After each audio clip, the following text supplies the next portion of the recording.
It was 7:13 in the morning when two police cruisers rolled into my driveway, lights strobing as if they were responding to a dangerous suspect. The lead officer kept his hand hovering near his belt like I was a potential threat. Meanwhile, I stood there in my own driveway, coffee in hand, an Army Corps of Engineers mug, on land I legally purchased 6 months ago, paid outright, deed locked in my safe. And 40 feet back was HOA President Deidre Kensington, arms folded, face blank behind designer shades, practically vibrating with smug satisfaction. Just a few hours earlier, she had called 911 claiming a possibly armed squatter was refusing to leave, a calculated swatting attempt. Except I'm a 54-year-old veteran who just wants to build a workshop in peace. The morning smelled of fresh-cut grass and her growing panic, because I possessed one document that could dismantle her entire scheme. I'm Garrett Hollins, 54, divorced, 2 kids in college and med school, former Army Corps engineer, now running my own consultancy in Tulsa. I don't look for battles. I've seen enough overseas. When I bought these 3.2 acres on the outskirts of Pinewood Estates, my only plan was simple: build a workshop, convert the detached garage into a machine shop, and give my kids a place to visit that wasn't tangled up in their mother's new life. The land is beautiful. An ancient oak dominates the front yard, creaking like a ship's mast when the wind blows. Inside the unfinished workshop, everything smells of sawdust, metal, and oil. When I purchased the property, it was outside the HOA boundaries. I confirmed it, 2018 survey in hand. The HOA's jurisdiction ended about 200 feet from my driveway. I made sure because I've heard the horror stories people find from mailbox colors and garden statues. Pinewood Estates is a typical upper-middle-class neighborhood. 127 homes built between 2015 and 2019, dues at $385 a year. But right after I closed, the HOA quietly filed paperwork with the county, correcting their boundaries and swallowing my land. No notice, no certified mail, no hearing. Just a land grab. That's when I first met Deidre Kensington, real estate agent, 49, HOA president for a year and a half. Imagine pastel blazers worn like armor, a voice like a table saw, and eyes that judge your worth by your shoes. White Lexus RX, vanity plate, HOA QN. Residents whisper her stories like urban legends, liens for garden gnomes, fines for chalk drawings, foreclosures over minor late fees. And I noticed quickly, she's cold to the 3 black families, dismissive of my Latino neighbor, Ruben, and generally hostile to anyone who works with their hands. Week 1 after moving in, I get a certified letter. Heavy paper, reeks of toner and arrogance. $2,500 fine for an unapproved structure. My garage. The one built decades before her HOA existed. I emailed back with copies of my survey and deed. I'm not in your HOA. By week 3, she appeared in person. Clipboards, sunglasses, snapping photos like I was a crime scene. Threatened to lien. I told her to leave. Week 5, new letter. $5,000 plus $150 a day penalties. Mention of foreclosure. I've dealt with hostile militias who negotiated with more honesty. That night, my neighbor Ruben, 60-something machinist, brought beer. They'll bleed you dry, he warned. They make fighting them cost more than surrender. So I called Lucia Brennan, an attorney I knew. Sharp, early 40s. I'd helped her mom once with a drainage issue she owed me. I handed her the paperwork. Garrett, she said, boundary annexation without notice? That's fraud. Turns out I wasn't alone. Travis and Mallory Kent, a young couple, were already $8,000 deep in fines for putting up a swing set. Others too. I realized Deidre wasn't just after me. She was running a racket on the entire subdivision. I ignored the letters. Legally, I was right. That's when she escalated. She filed a police report accusing me of trespassing on common property, my own driveway, and claimed I verbally threatened her. Which is why, at 7:13 a.m., 2 officers approached me like I was about to draw a weapon. Sergeant Pacheco, solid build, mid-40s, took the lead. His younger partner scanned the property. I stayed calm, hands visible, voice steady. Morning, officers, I said. Guessing this is about Ms. Kensington. He nodded. Report says you're trespassing and issued threats. What's your side? I asked if I could retrieve documents. Moved slow, announced every step. Came back with a thick binder. Survey, deed, emails, title, insurance, even dashcam footage of Deidre on my property. Spread it all across the hood of his cruiser. Pacheco flipped through carefully. Cross-checked the survey with county records. 5 minutes passed. Deidre watched, arms locked, expecting cuffs. Finally, Pacheco called out to her. "Ma'am, this is a civil matter, not criminal trespass. If you believe there's a violation, you'll need to pursue it in court." Her composure cracked. She stormed forward. "I pay taxes. You work for." He cut her off. "I enforce laws, not HOA bylaws." She spun, yanked her car door so hard it nearly came off the hinge, and peeled out, tires screaming. Pacheco handed me his card. "Off the record, document everything. These situations can escalate. Protect yourself." When the cruisers left, it hit me. Deidre had tried to weaponize the police to remove me from my own land. This wasn't about rules. It was about control and crushing me financially or legally. I called Lucia, told her everything, the police, the lies. She went cold. She just flirted with malicious prosecution. "I'm taking your case. Pro bono for now. First move, cease and desist to the HOA. Formal complaint to the county. Under Oklahoma law, boundary changes require certified notice. I never received one. That invalidates the annexation." But Deidre doubled down. Ruben told me she called an emergency meeting, calling me a squatter attacking their authority. The board, 4 spineless followers, voted to pursue full legal action. 2 days later, the Kints approached me at the hardware store. "Can your lawyer help us too?" 9 families were drowning in fines. An elderly couple was facing foreclosure over $12,000 that started as $400. I realized this was war. One night on my porch, I said to Ruben, "She has mall cop energy with a gavel." He shook his head. "No, man. She's got yacht club ego and a strip mall HOA." That's when I got a text from an unknown number, a photo of my truck at Home Depot. Caption, "We're watching."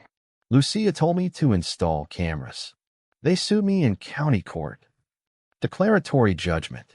Their claim, even if I wasn't originally in the HOA, the corrected plat map bound me now.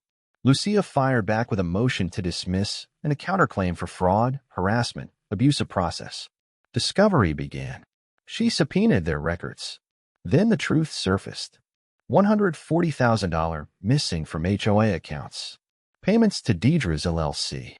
Auctions of foreclosed homes, bought cheap by Deidre and bored relatives, flipped for profit.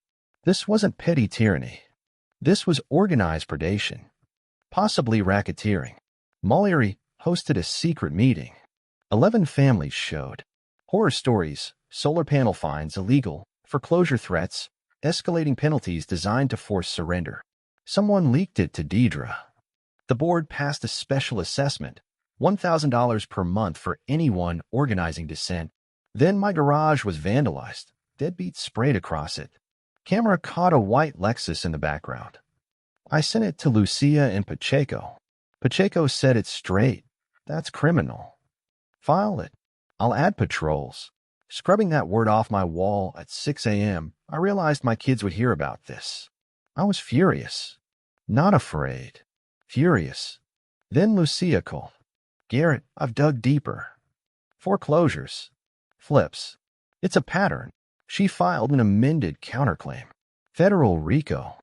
Contacted the Real Estate Commission. Deidre's license is now on the line. Lucia said, "Court will take years. Press will take weeks. We go public." I hesitated. I hate attention. But Mollery, who's a freelance journalist, stepped up.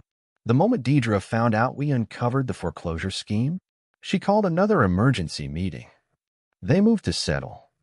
Drop every fine, remove the lien, wipe it all clean. If I signed an NDA and walked away. Trimble delivered it on Zoom, all smug. "Your client should accept this. Discovery gets ugly for everyone." I laughed. "Tell Deidre I don't negotiate with con artists. See you in court." Settlement meant fear. We were breaking through. That night Ruben brought beer.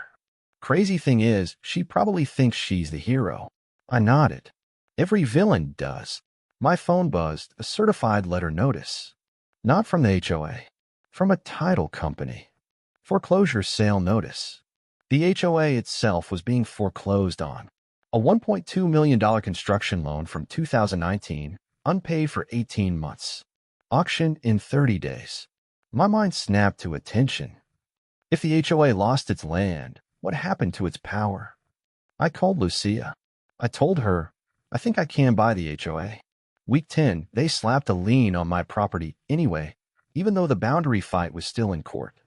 The judge allowed it temporarily. They froze my equity. Worse, Deidre launched a whisper campaign, calling me litigious, toxic, a freeloader. Neighbors stopped waving.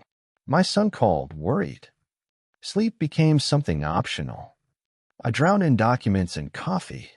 But I kept digging. County records. 5 years of transactions. And there it was, 3 foreclosed homes bought at auction by Deidre's LLC and Board Family Trusts. Bought cheap, flipped fast. $80, $120K profits per deal.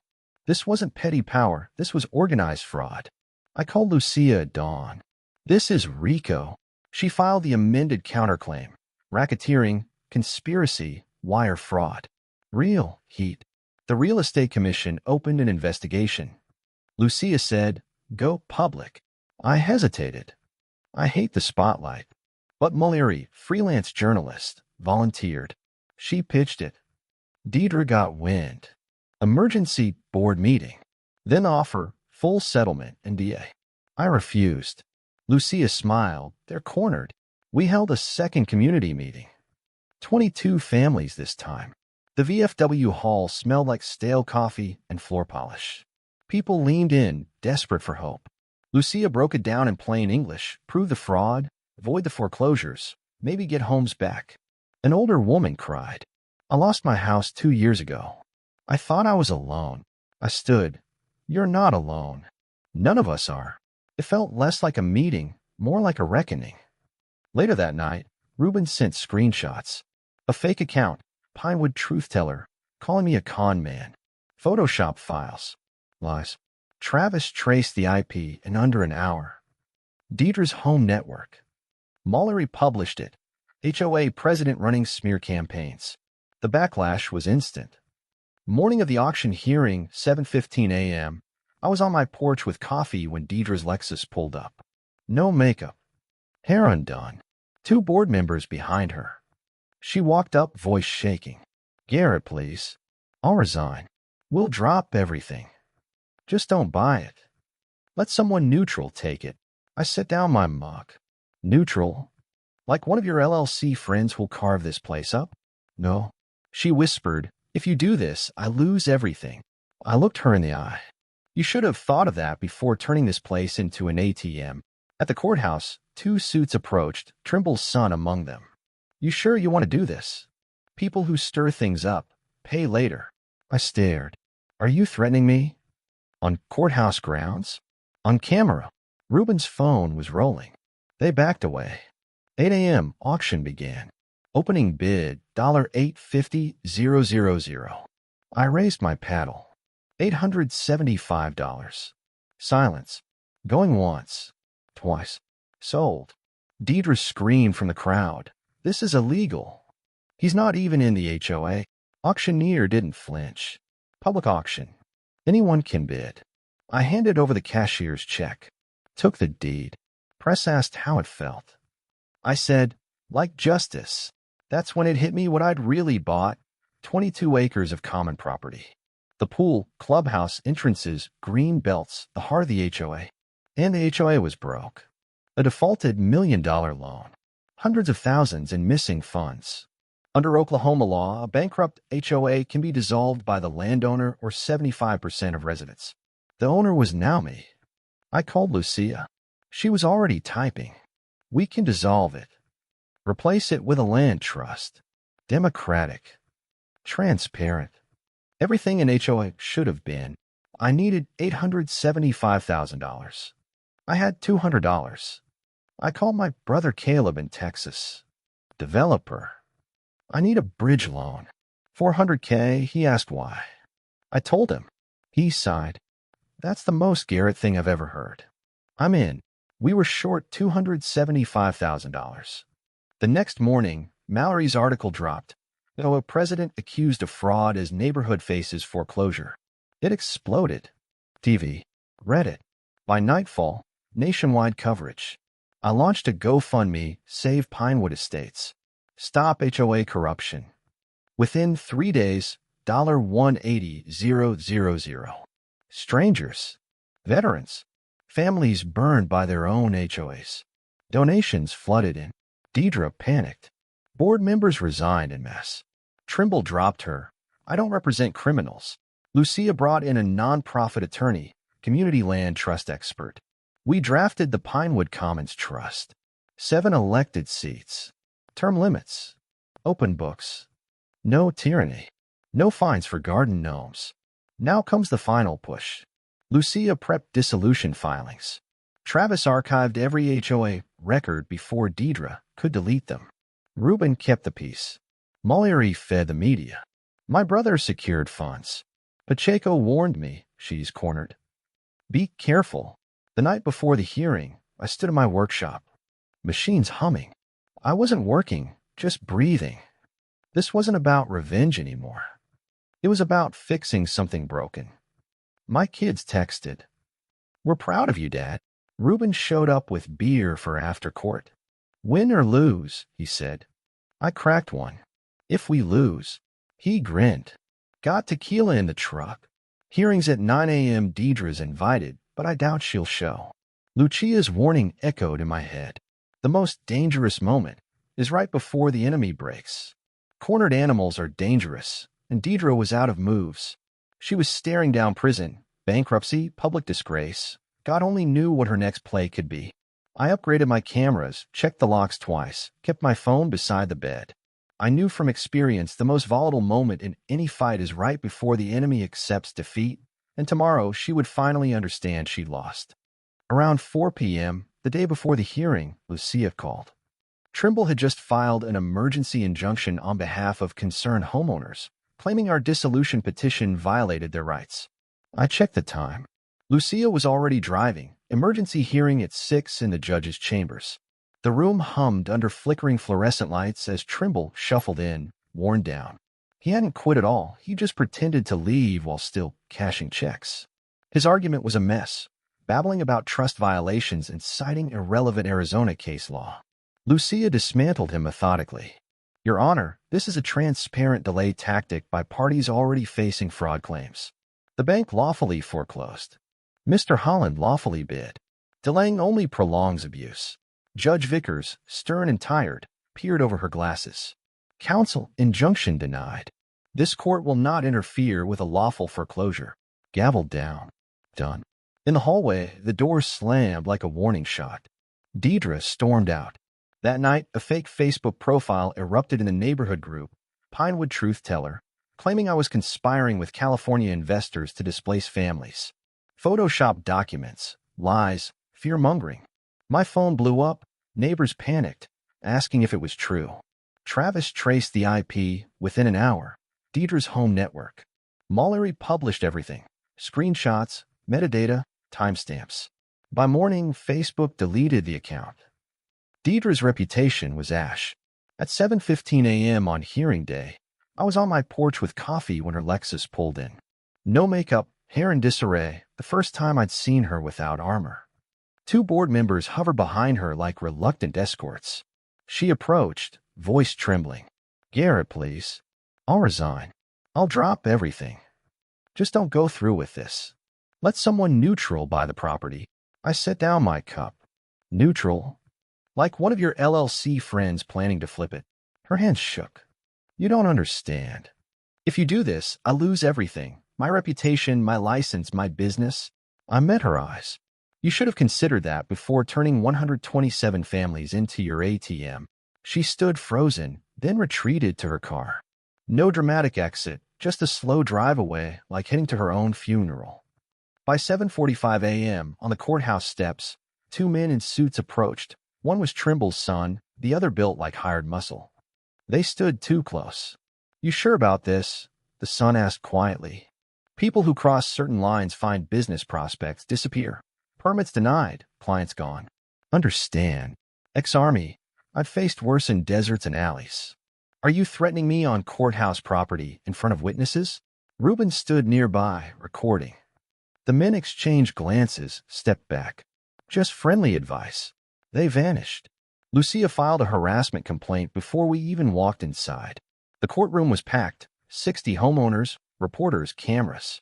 Our side filled a full table. Lucia, the nonprofit attorney, Caleb, Ruben, Travis, Mallory, 20 residents. The HOA's table was nearly empty. 3 board members sat silently in the back. At 9 a.m., Judge Vickers entered. We rose. Then the doors burst open. Deidre walked in with a young, unfamiliar lawyer. Couldn't have been older than 28. He wore an oversized suit and sunglasses indoors. She took her seat, eyes fixed ahead, face unreadable. The hearing began. Lucia laid out our petition calmly. Point 1. The HOA is insolvent. Over $1 million owed, assets gone, funds embezzled. Point 2. Forensic audit confirms theft. Point 3. Common property now legally belongs to Mr. Holland. Statute allows dissolution under insolvency. She requested dissolution, appointment of a receiver, permission for homeowner ratification. Deidre's lawyer rose, hand trembling. Your Honor, my client denies all allegations. She served this community tirelessly. This is a personal vendetta by Mr. Holland. Judge Vickers asked, do you have evidence challenging the forensic audit? He stammered, we're preparing our own. You had 7 days. Where is it? Silence. It's forthcoming. Sit down. He obeyed. Suddenly, Deidre stood, ignoring her attorney. Your Honor, may I speak? The judge hesitated. Highly irregular, but proceed. Deidre's voice shook, rising. This is a sham. Garrett orchestrated this from day 1. He never belonged here. He's stealing our neighborhood, and the courts are helping. Murmurs rippled through the gallery. The gavel cracked. Judge warned, Miss Kensington, stop. But she spiraled. If I took compensation, I deserved it. None of them know what it takes. The side door opened. Detective Morrison stepped in with a uniformed officer. He approached the bench, handed documents to the judge. She read, looked at Deidre. Miss Kensington, there is a warrant for your arrest. Detective, proceed. The room froze. Silence thick as stone. Morrison's voice was steady. Deidre Kensington, you're under arrest for felony embezzlement, second-degree fraud, and perjury. You have the right to remain silent. Deidre's knees wobbled. You can't. I have rights. Her lawyer stared at the floor. The officer stepped forward with cuffs. Deidre whipped toward me, screaming. You did this. You ruined my life. I'll appeal. I'll fight. You'll see. The cuffs clicked. Metal echoed through the courtroom like punctuation on an era. She sobbed as they guided her out. This isn't over. Her voice faded behind the door. Judge Vickers adjusted her glasses. Well, that was instructive. Nervous laughter flickered through the gallery. She continued. Having reviewed evidence, audits, affidavits, this court finds Pinewood Estates HOA insolvent and engaged in systematic fraud. She glanced at the remaining board. They shrank. Petition for dissolution is granted. I appoint Ms. Brennan as receiver. Homeowner ratification to proceed within 30 days. Mr. Holland's counterclaims for malicious prosecution and harassment are granted. Damages hearing scheduled. Gaveled down. Adjourned. The courtroom erupted, not chaos, but relief. Applause, tears, handshakes. An elderly woman clutched my arm, crying. I didn't think I'd ever feel hope again. Lucia was already giving instructions. Reuben hugged me hard. You took down an empire. Caleb filmed, laughing through disbelief. Mallory typed furiously. 15,000 people were watching the live stream. Outside, cameras pounced. Mr. Holland, how does it feel? I chose my words carefully. This isn't about winning. It's about giving 127 families their neighborhood back and making sure no one else gets steamrolled by corruption. Another reporter asked, what's next? I glanced at Lucia. We're forming a community land trust. Transparent, democratic, the way it always should have been. Advice to others facing HOA abuse? I looked into the lens. Document everything. Every threat, every letter. Find allies. You're not alone. Bullies rely on silence. So make noise. A police cruiser rolled by. In the back seat, Deidre stared blankly. Mascara streaked down her face. I didn't watch her go. I was busy shaking hands, accepting thanks. The noon sun burned against the courthouse limestone. The air smelled like hot concrete and justice. Church bells rang 12 times. Reuben grinned. Action movies have less dramatic endings. I laughed. Hollywood couldn't write a villain this self-destructive. Mullery smirked. Netflix is calling any minute, was now hosting the freest gathering Pinewood had ever seen. As the sun dipped, Reuben handed me a beer. You did good, brother. I shook my head. We did good. He raised his bottle. The first board meeting streamed live as promised, 120 residents watching. First order of business, dues officially set at $45. Second, repeal every cosmetic rule in the old covenant. Paint your house purple. Fill your yard with flamingos. 300 pounds of surplus went to the Tulsa Food Bank. A Vietnam vet planted a rose memorial in one corner. Kids watered it after school. Her real estate license was permanently revoked. Her Pinewood home sold at foreclosure for 60% of what she paid. The buyers were a young couple with a toddler, delighted to live in a neighborhood without an HOA. The irony was impossible to miss. The local paper ran a feature, her mugshot beside a photo of the thriving community garden. 2 board members involved in the scheme got 18 months.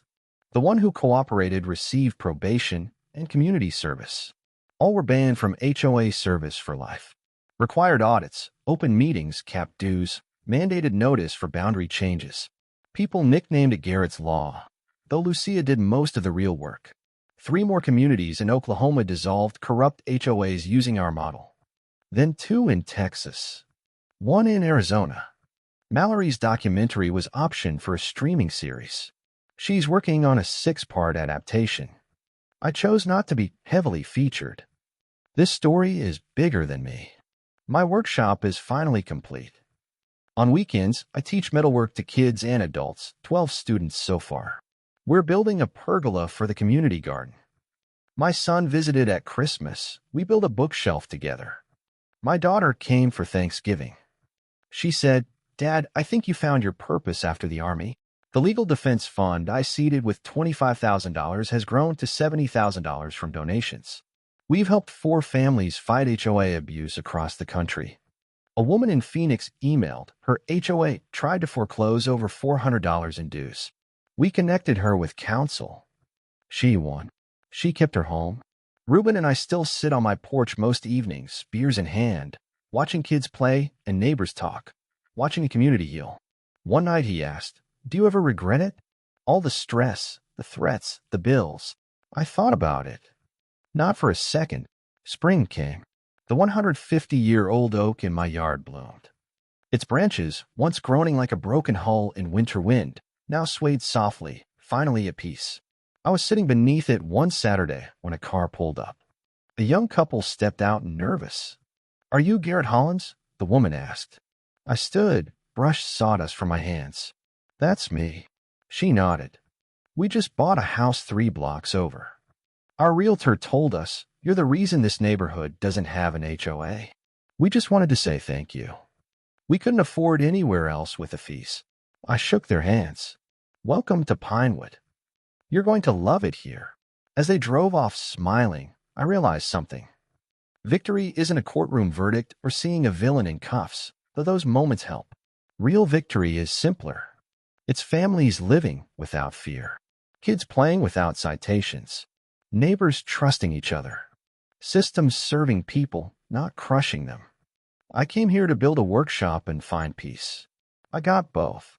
But I also found something greater, a community worth fighting for. So I'll ask you this. If you've lived through an HOA nightmare, share it. You're not alone. Tell it before it destroys someone else's home. And if you want to hear more stories of ordinary people challenging broken systems, stick around.